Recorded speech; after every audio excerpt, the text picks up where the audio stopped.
राघव राजा राम कलय राजा ढोरी पयारा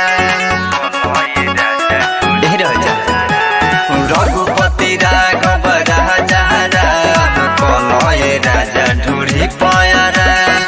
कलय राम ढोरिए पयारा कलय राम ढोरिए पयारा कलय राजा ढोरिए पयारा कलपुआ के ढोरिए पयारा उठी करी होए के साला कलय राजा ढोरी पयारा रघुपति राघव राजा राम कलय राजा ढोरी पयारा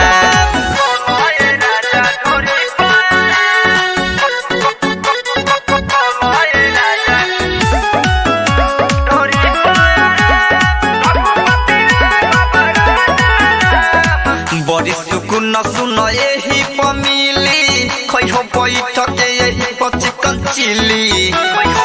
राजा सुनता बड़ी सुकुन सुन यही पमिली खैहो बैठक यही चिकन चिली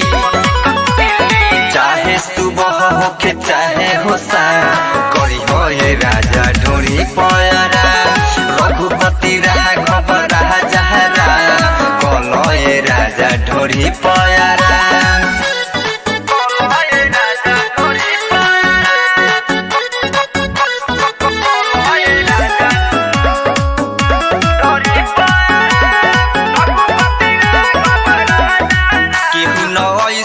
सोचले तरीका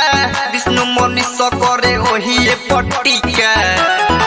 राजा जानता केहू न ऐसन सोचले तरीका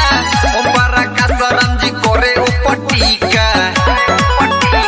पिया बिकरती है ही फजा कलय राजा ढोरी पयारा रघुपति राघव राजा राम कलय राजा ढोरी पयारा संग्राम रिकॉर्डिंग स्टूडियो रीगा सीतामढ़ी।